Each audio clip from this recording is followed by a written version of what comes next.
이런 걸 통해서 우리가 할 일이 참 많고 우리가 너무나 사소하고 시시한 일들에 우리 목숨을 걸고 우리 인생을 낭비하거나 거기에 허비해서는 참 안 되겠다.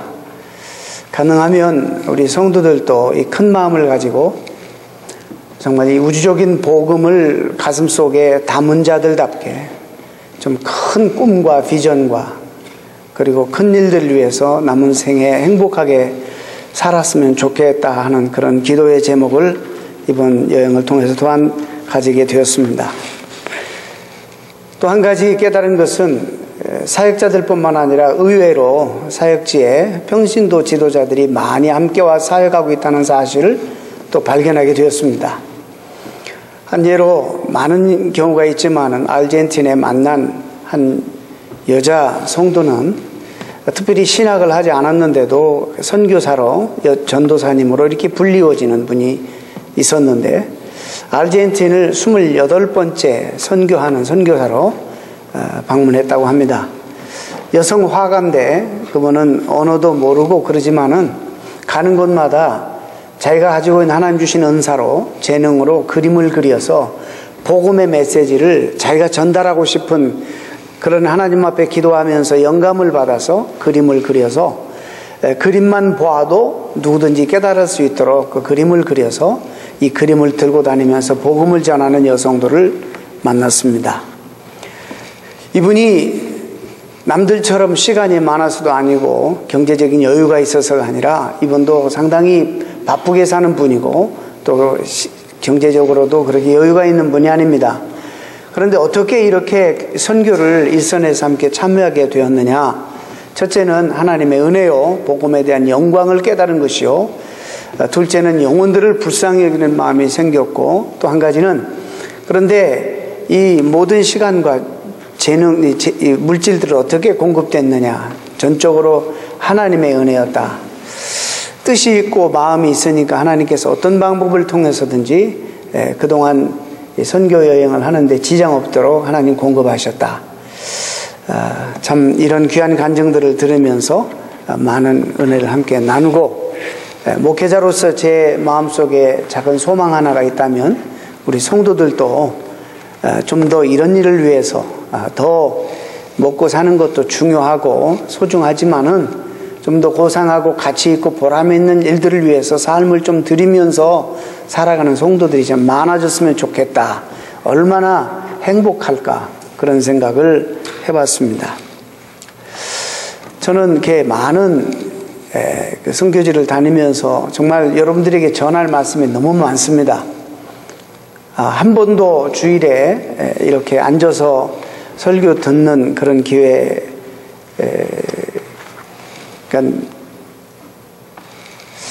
얻었으면 좋았겠는데 하나님께서는 언제나 여행 중에도 설교할 수 있는 기회를 주셔서 중국에 가서도 참 가정교회, 참 그 열악한 가정교회에 가서 말씀을 전할 수 있는 그런 기회를 하나님 주셨습니다. 중국에는 삼자교회라 영어로 말하면 스테이트 처치죠. 삼자교회와 가정교회가 있는데 중국이라는 나라는 상당히 애매한 나라입니다. 허락한 것 같으면서도 허락을 안 한, 그리고 종교의 자유가 있는 것 같으면서도 억압하는 정말 뭔가 모르는 그런 그 그레이 에리어 같은 지역입니다. 지역에 교회 십자가를 걸 수 있는 빌딩 하나만을 허락하고 그리고 그 오너십은 다 정부가 가지고 있고 목사님과 그 사역자들은 정부가 임명하고 지정하고 그래서 그 오너십은 다 정부고 이걸 싫어하는 그런 그리스도인들은 언더그라운드 처치라 그래서 하우스 처치죠.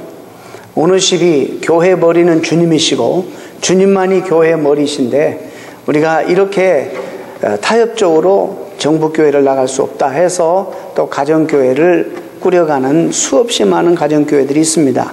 그 가운데 아주 열악한 교회 하나를 방문해서 저희가 함께 예배를 드렸는데 저희 일행들이 다들 목사님들이고 사모님들이고 그래서 참 어느 호화로운 예배보다 어느 군중이 많이 모여있는 예배보다 가장 감동적으로 가장 영광스럽게 하나님 앞에 예배를 드릴 수 있었습니다. 교육자가 없어서 목사님들이 이제 여러 군데를 방문하며 설교하는 그런 가정교회인데 주중에는 사업장이고 비즈니스 오피스인데 주말 아침에 일찍이 집사님 4분이 노래방 설치하고 십자가도 좀 걸어놓고 이제 렉턴 하나 갖다 놓고 예배 준비를 하고 의자도 설치해 놨습니다. 그래서 그곳에 가서 저 일행이 함께 예배를 드렸습니다. 참 얼마나 감동적으로 예배를 드렸는지 정말 평생 잊을 수가 없는 그런 감동의 예배였습니다. 이제 돌아와서 그런 많은 말씀들을 좀 나누고 싶은데 시간도 없고 이 강단에서 다 그런 간증들을 나눌 수 없기 때문에 틈틈이 말씀 전하다가 나누기로 하고 오늘은 사도행전으로 다시 되돌아가서 11장에 있는 말씀을 계속 이어서 증거하려고 합니다. 오늘 말씀의 제목은 성령이 내게 명하사. 자, 우리가 성령 이야기를 자주 하는데 도대체 성령의 간섭과 인도함을 받는다는 의미가 무엇인가 알 것 같으면서도 이런 부분에 대해서 상당히 오해가 많고 불분명한 부분들이 참 많습니다. 어떻게 해야지 성령의 인도함을 받고 성령의 음성을 우리가 듣고 순종한단 말인가? 여기에 대한 분명한 그런 구체적인 그런 교훈이 우리 가운데 많이 없어서 오늘 좀 구체적으로 뭐 많은 그 에스펙트가 있지만은 또 한 부분 한 그 양상을 여러분들에게 말씀을 좀 드리려고 합니다. 여러분 어린아이들이 가지고 있는 어린아이의 특성은 뭐냐면 자기가 하고 싶은 것을 하고 하기 싫은 것을 하지 않는 것입니다. 이것이 어린아이의 특성입니다.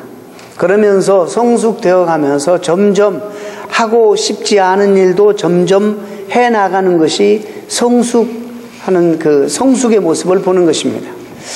여러분 어렵게 생각할 것이 아닙니다. 신앙생활에 있어서는 마찬가지입니다. 성령의 인도함을 받는 것도 마찬가지입니다.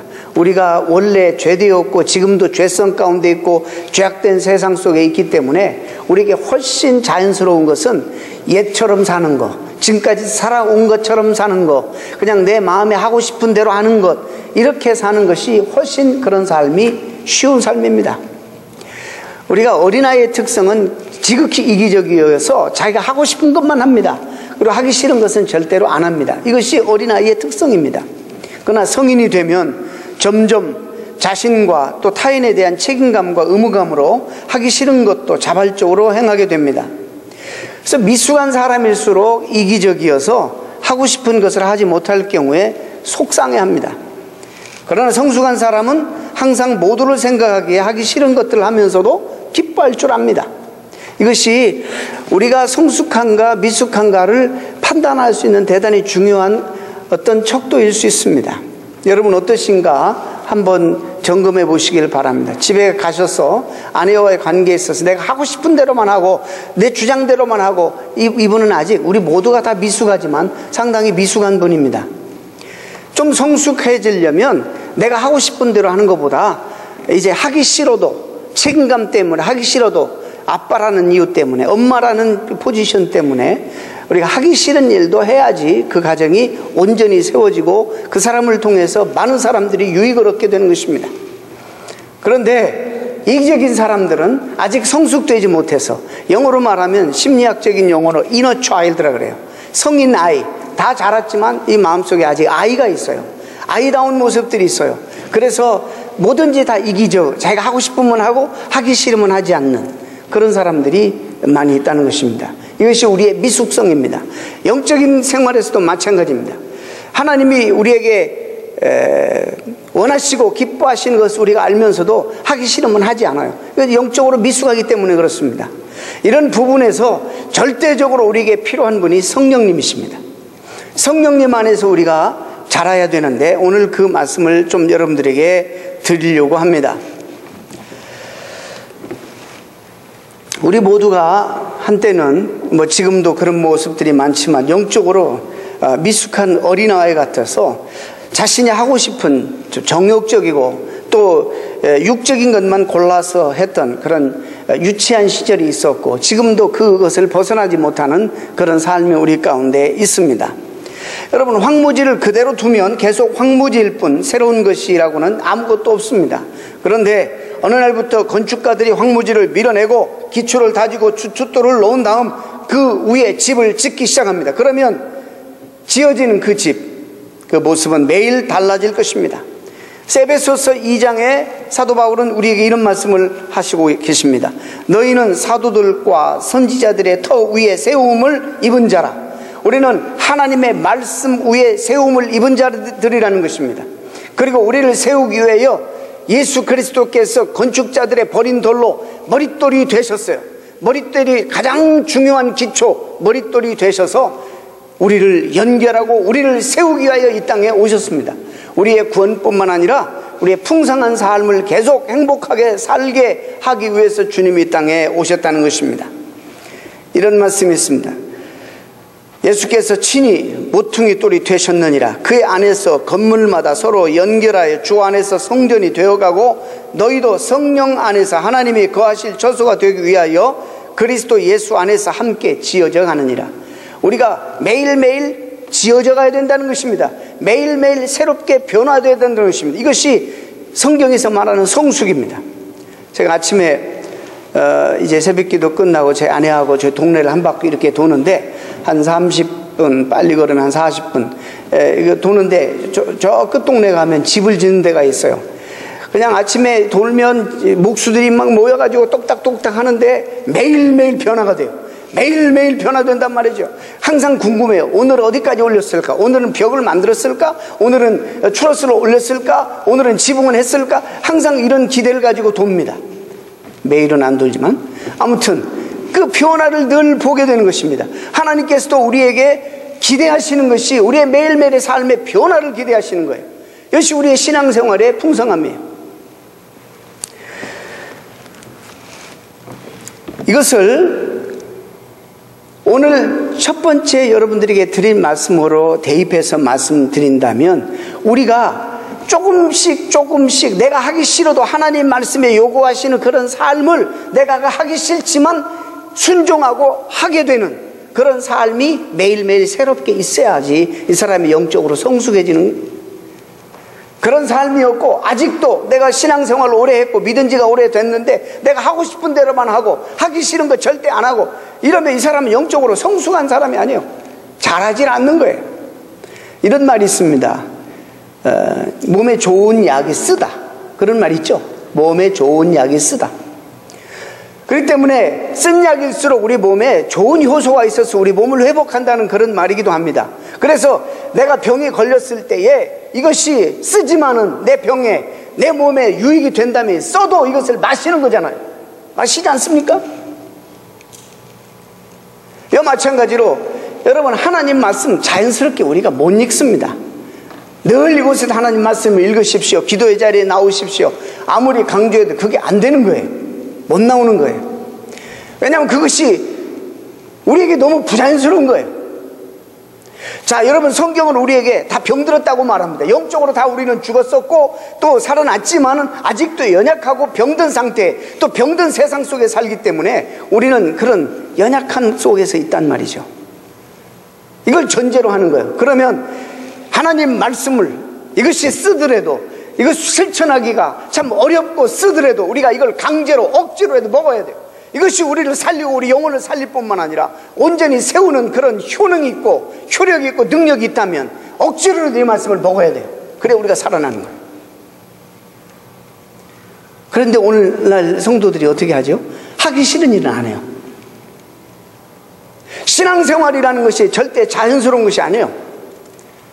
내가 다짐하고 각오하고 노력을 해야지 되는 것이에요.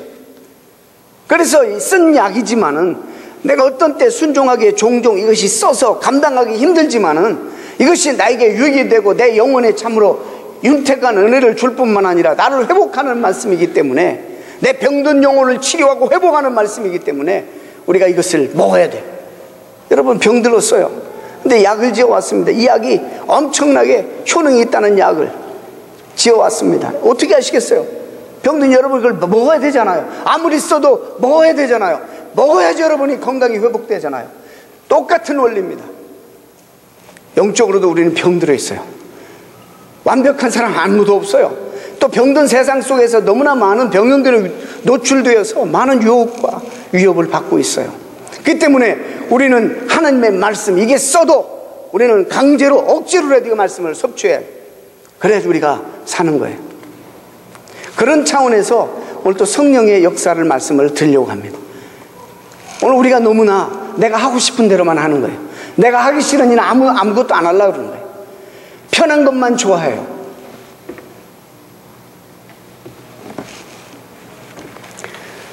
어느 순간 그러는 동안에 참 저는 이번에 한국교회에 들리면서 너무 충격적인 이야기를 들었습니다. 부정적인 이야기가 아니고 이런 말씀 드려 죄송합니다만 거의 공식적이고 정확한, 비교적 정확한 그런 보고인데, 통계인데 한국 개신교회 교인들이 600만도 안 된다는 거예요. 10년 전만 해도 1200만을 자랑하고 이걸 뻐겼잖아요. 근데 지금 10년 동안에 600만 명이 교회를 떠났다는 겁니다. 이거 위기가 망가지십니까? 왜 요즘 젊은이들이 교회를 떠나는가? 왜 그럴까? 우리 언젠가 이런 메시지가 사라지고 그냥 여러분들이 하고 싶은 대로 하세요, 여러분 잘하십니다 라는 메시지만 증거하다 보니까 성령님은 우리에게 있는데 성령님을 우리가 외면하고 그분과 함께 살지 않고 그런 삶을 우리가 어느 정도 살아오고 복음에 대한 본질, 교회의 본질을 잃어버리고 쓸데없는 일에 에너지를 소모하고 그러다 보니까 어느새 사회적인 그런 디맨드, 교회의 사명 이런 것들 잃어버린 채, 빛을 잃어버린 채, 그러니까 세상에 짓밟히고 그래서 젊은이들이 많이 교회를 떠나는 지금 상황이라고 합니다. 그런데 성경 속의 모든 인물들, 믿음의 우리의 조상들은 모두 그런 사람이에요. 써도, 그게 내가 싫어도 하나님이 기뻐하신다면, 하나님이 원하신다면 내가 싫어도 그 길을 순종하고 같은 사람들이, 그 역사에 다. 오늘 본문의 베드로도 그런 사람이에요.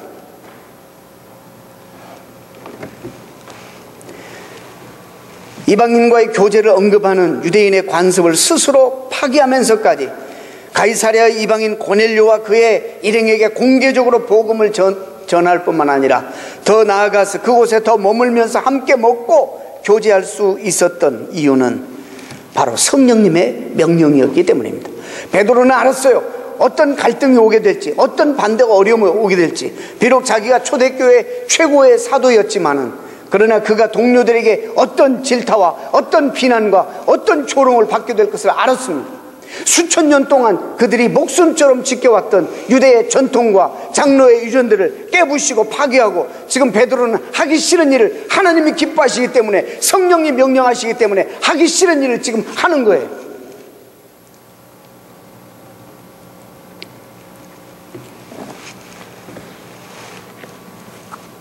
그리고 그의 순종은 결국에 땅끝까지 이르러 내 증인이 되리라 하는 주님의 마지막 명령을 교회가 공식적으로 수행하는 물꼬를 터놓습니다.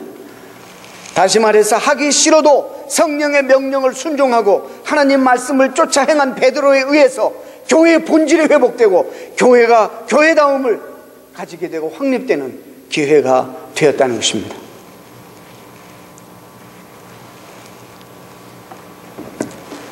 베드로가 초대교회 본거지인 예루살렘에 귀환했을 때 어떤 일이 일어났습니까? 오늘 11장 첫 부분에 여러분 어떤 일이 일어났어요? 그를 기다리고 있었던 것은 대대적인 어떤 환영이나 환대가 아니었습니다. 혹독한 비난이었습니다. 누가 그랬어요? 이미 믿는 자들이, 이미 예수 그리스도를 영접하고 초대교회, 신약교회의 공동체에 들어와 있는 믿음의 사람들이 그런 거예요. 교회 밖에 있는 사람들이 비난한 게 아니에요. 이런 것입니다. 하나님의 뜻인지 알고 순종하고 이제 선교를 다녀왔어요. 어떤 선한 일을 하고 왔어요. 그런데 반대가 이 안에서 있는 거예요. 아이, 전하 잘 살지. 우리가요, 털기 시작하면 안 털리는 사람이 없어요. 지 삶이나 잘 감당하지. 그럴 여유가 있으면 말이지, 자기 빚이나 갚지, 몰기지나 갚지. 얼마든지 그럴 수 있어요, 우리가. 여기서 언어적으로 보면요, 부정적인 목적을 가지고, 좋지 않은 목적을 가지고 집요하게 따지며 물고 늘어지는 그런 비난이었어요. 단순히 여러분 그냥 뭐 성경에 쑥 지나가 버리니까 그냥 비난 정도라고 이야기하지만 엄청난 지금 비난이에요. 이게 말도 못하게 자존심 상하는 초대교회 최고의 사도 아닙니까?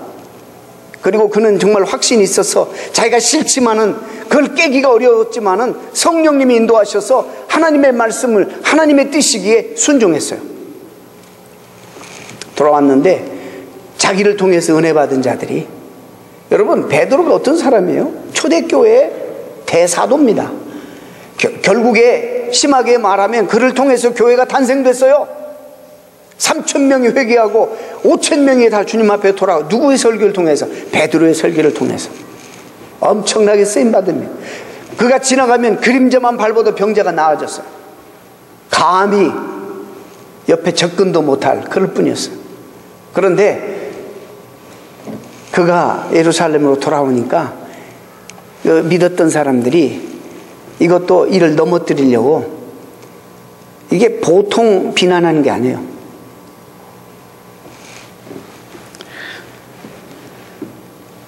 신약 공동체 안에 들어와 있으면서도 복음을 받아들이고 예수 그리스도를 주님으로 받아들이고 사는, 신앙을 고백하는 그 공동체 안에 있으면서도 과거에 자신들의 배경을 버리지 못하고 그것을 유대의 전통과 장로 유전을 오히려 자랑스럽게 여기고 교만스럽게 여기고 있었다는 것입니다.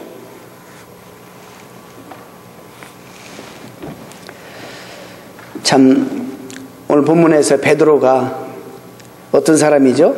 인내심과 자제력이 누구보다도 없었던 사람 아닙니까?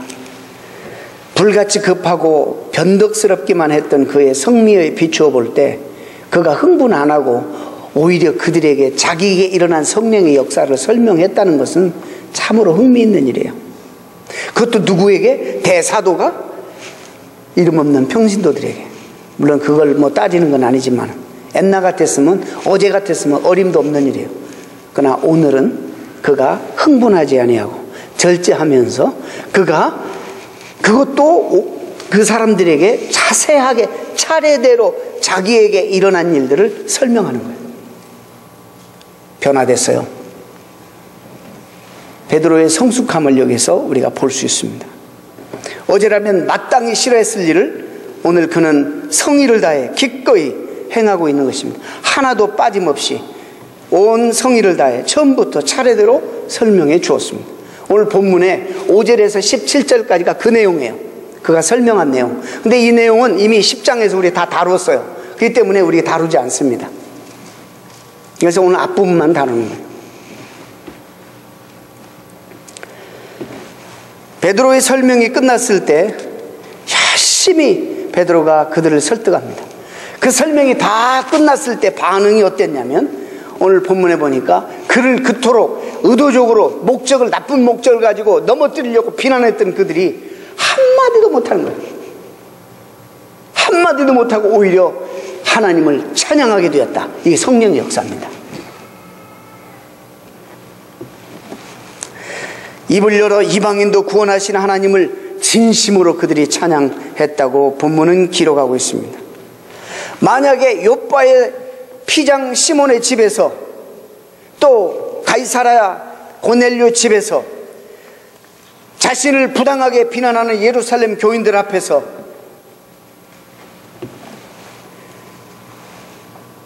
성령의 명령을 쫓아 그가 순종하지 않았더라면 그는 거기에 있었던 동료들을 다 잃었을 것이고, 이방인도 구원할 뿐만 아니라 이방인 선교에 물꼬도 못 두고 여기 앉아있는 사람들에게 하나님의 역사, 하나님의 뜻, 이방을 향하신 하나님의 뜻이 무엇인지 보는 눈을 열지 못했을 것입니다. 그리고 초대교회 성도들에게 인정받으며 인류의 새로운 역사를 펼치는 위대한 사도로 세움을 입지 못했을 것입니다.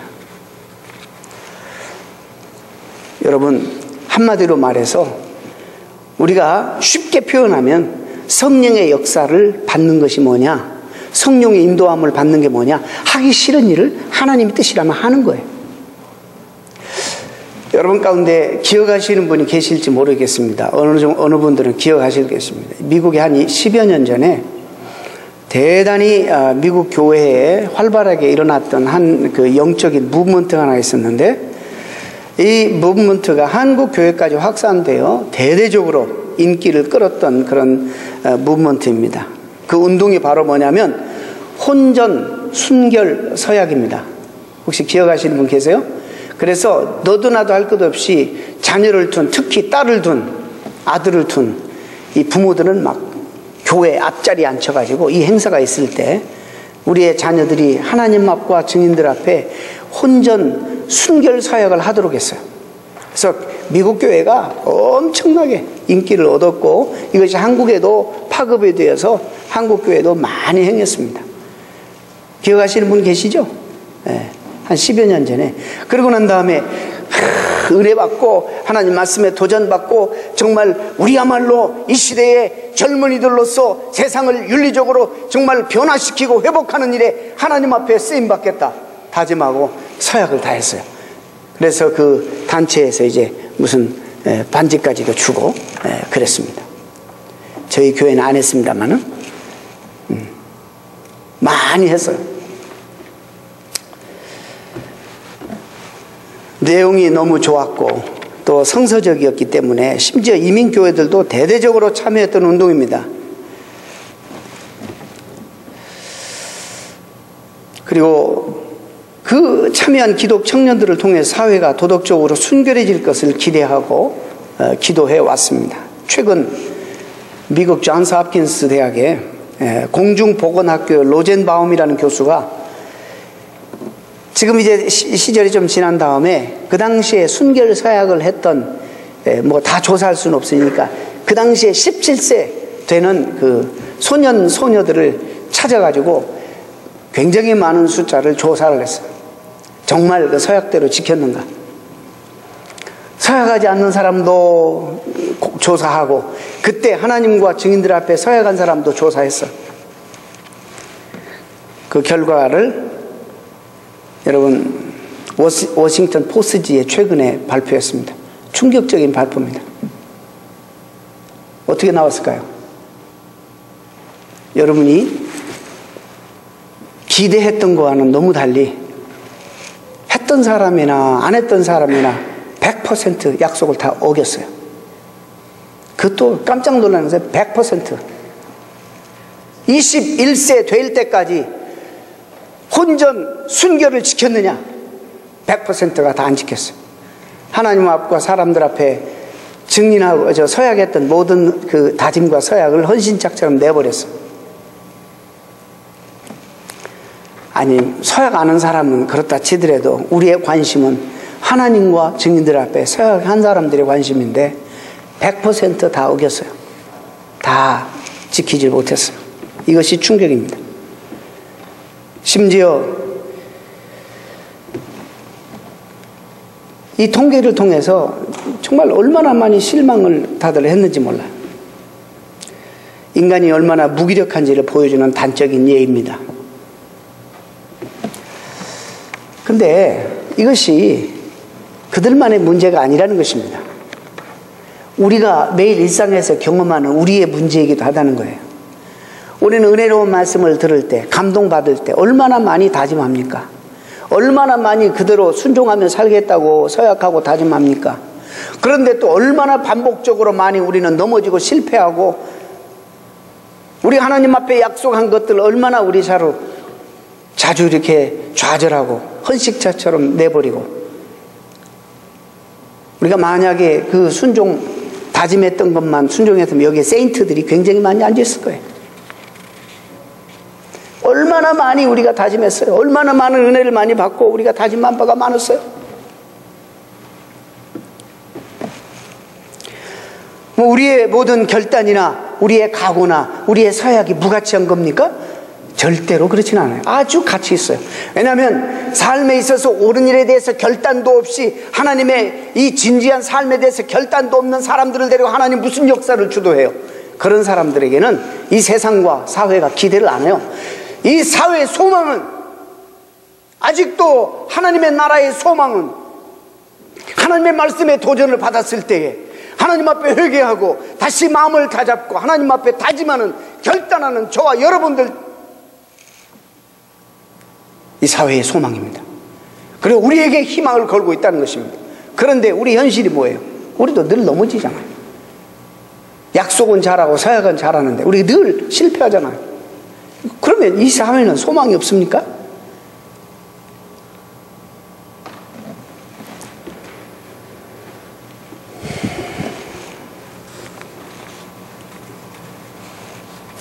여기 우리 신앙생활에 고통과 아픔과 수치가 있어요. 이것이 저와 여러분의 어떤 면에서 영적인 상처와 아픔이에요. 이거 어떻게 해결할까? 이 문제를 어떻게 해결할까? 여기에서 우리는 오늘 들어야 될 메시지가 있는 거예요. 오늘 이 시간에 하나님이 들려주는 메시지를 우리가 다시 들어야 돼요. 결단해야 됩니다. 말씀을 듣고 다시 새롭게 살기로 하나님 앞에 결단해야 됩니다. 하나님 말씀대로 정말 내가 하기 싫지만 순종하겠다는 결단을 해야 됩니다. 그러나 중요한 것은 여러분 스스로 할 수 없다는 거예요. 여러분 절대 스스로 할 수 없다는 거예요.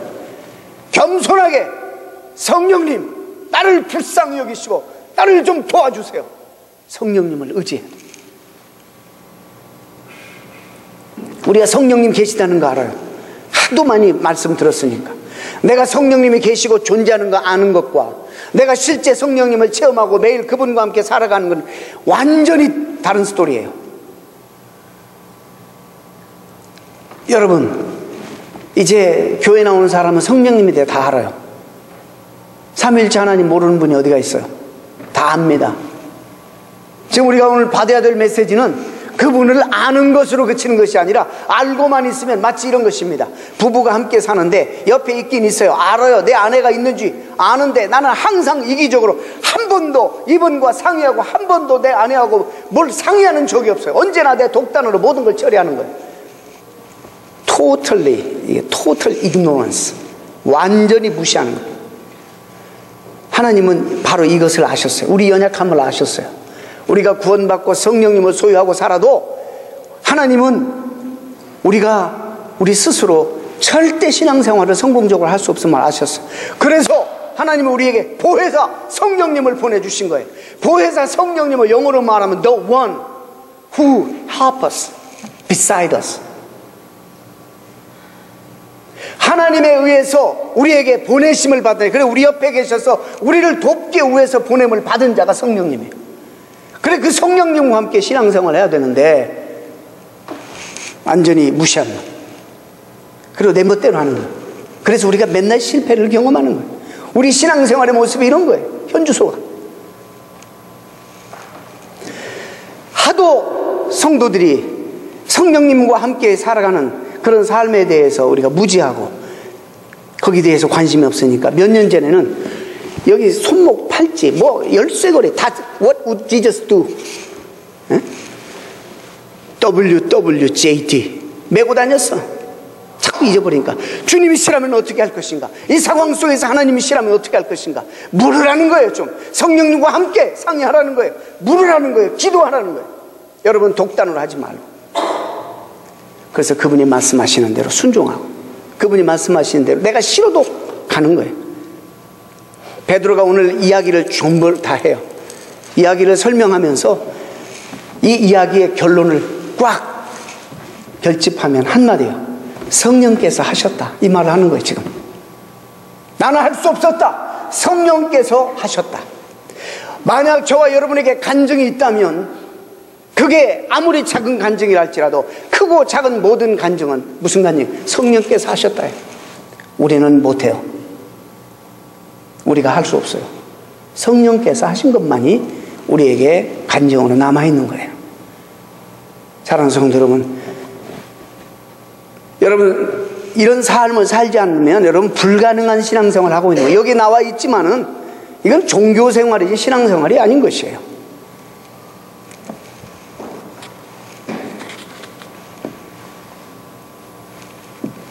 스가랴 4장 6절에 만군의 여호와께서 말씀하시되 이는 힘으로 되지 아니하며 능력으로 되지 아니하고 오직 나의 영으로 되느니라 그랬습니다. 이스라엘 백성들이 예루살렘 멸망과 함께 유다 백성들이 바벨론 포로로 끌려갑니다. 끌려갈 때 그들에게 있어서 가장 큰 상처 중에 하나는 예루살렘 성전을 그들이 파괴된 모습을 보았어요. 이것이 엄청난 영적인 상처였어요. 그래서 바벨론으로 끌려가며 70년 동안 포로 생활하면서 그들이 끊임없이 기도했던 것이 하나님, 우리로 하여금 자유를 주십시오. 내 본국으로 되돌아가게 하십시오. 그 파괴된 성전을 다시 일으키고 싶습니다. 하나님이 기뻐하시면 우리의 기도를 응답해 주옵소서. 70년 만에 바벨론이 메데파사 멸망당하고 고레스 왕 원년에 그들을 포로를 귀환시킵니다. 바로 그 목적을 가지고 스룹바벨을 중심으로 성전을 재건하기 위해서 예루살렘으로 되돌아옵니다. 그러나 예루살렘은 이미 그들이 빠져나간 사이에 장악하고 있었던 이방 세력과 혼혈 집단의 집요한 방해 공작으로 성전 재건 공사가 겨우 기초를 닦는 것, 기초만 닦는데 16년이나 걸리고 그 다음에 모든 사람들이 다 탈진되어서 시류에 빠져서 예루살렘 성전이 재건되리라는 생각하는 사람 아무도 없었어요. 이제 다 자포자기하고 안 되는구나. 그럴 때 하나님께서 스가랴를 통해서 말씀을 주시는 거예요.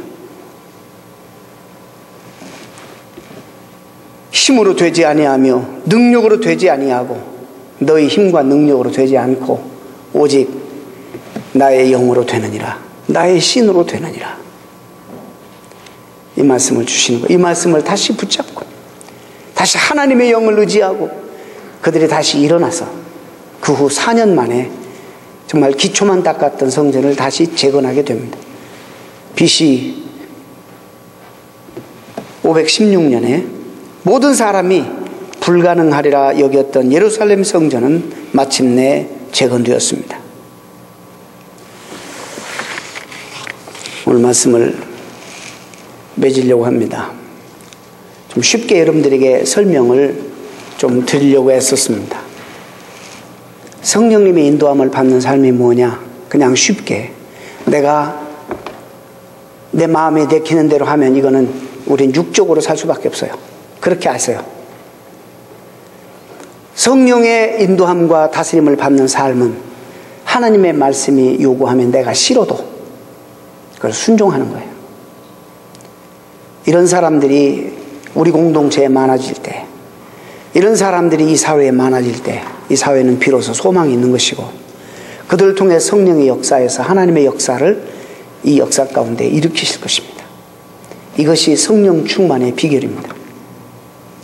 여러분, 하나님 말씀이 순종하기에 쓰디써도 말씀드렸죠? 나는 병자다. 영적으로 나는 병들었다 생각하시고 이것이 나에게 정말로 귀한 약이 된다. 내 영혼을 소생하고 살리는 약이다 생각하고 억지로라도 이걸 드시기 바랍니다. 그리고 신앙생활은 내가 하는 것이 아니라 성령님이 도와서 하시는 것이다 생각하고, 물론 나는 결단하고 결심해야 되지만 이 결심을 지킬 수 있도록 겸손히 성령님에게 여러분 의존하시고 하나님 나를 불쌍히 여기시고 나를 도와달라고 기도하면서 우리 신앙생활을 해야 됩니다. 이것이 성경에 나타난 인물들이 했던 것이고 오늘 본문의 베드로가 우리에게 보여준 신앙생활의 삶의 승리의 비결이고 오늘날도 신앙생활하면서 승리하는 많은 성도들의 삶의 비결입니다. 그럼 모두가 다 이런 삶을 살아서 성령 충만한 그리스도인 되시기를 주의 이름으로 축원합니다. 네, 기도하겠습니다. 하나님 감사합니다.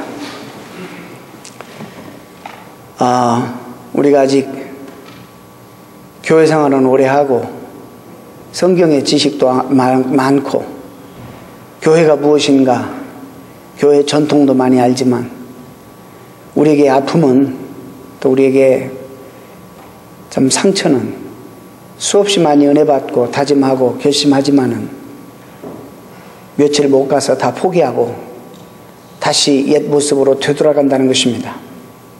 하나님 우리에게 말할 수 없는 기대와 관심을 가지고 지켜보시는데 영적 성장이 우리에게 없습니다. 하나님 너무나 막연하게 신앙생활합니다. 하나님 도와주옵소서. 우리를 불쌍히 여겨 주옵소서. 우리를 돕기 위해 성령님 우리 가운데 보내주셨다는 사실을 다시 한번 우리가 인식하고 그 성령님을 외면하거나 방치하거나 무시하는 삶을 살지 않게 하시고 매 사건마다 매일마다 주님이시라면 성령님 내가 어떻게 할까요? 어떻게 사는 것이 주님이 기뻐하시는 삶입니까? 물으며 우리의 삶을 조심스럽게 살아가는 저희들 되게 하여 주옵소서. 기도의 자리에 나오게 하시고 이것이 실천하기에 참 쓰고 습관이 되지 않아서 어려워도 작정하고 억지로라도 말씀을 붙들고 읽고 기도하고 그러므로 성령의 존재와 임재함 나와 동행함을 늘 경험하며 느끼게 하시고 매일 실패하고 좌절하고 작은 일에 우리가 넘어지는 그런 신앙생활에서 성령님의 도우심으로 이 시대에 하나님 맡겨주신 위대한 일도 감당하는 하나님의 종들 다 되도록 축복해 주옵소서. 예수님의 이름으로 기도하옵나이다. 아멘.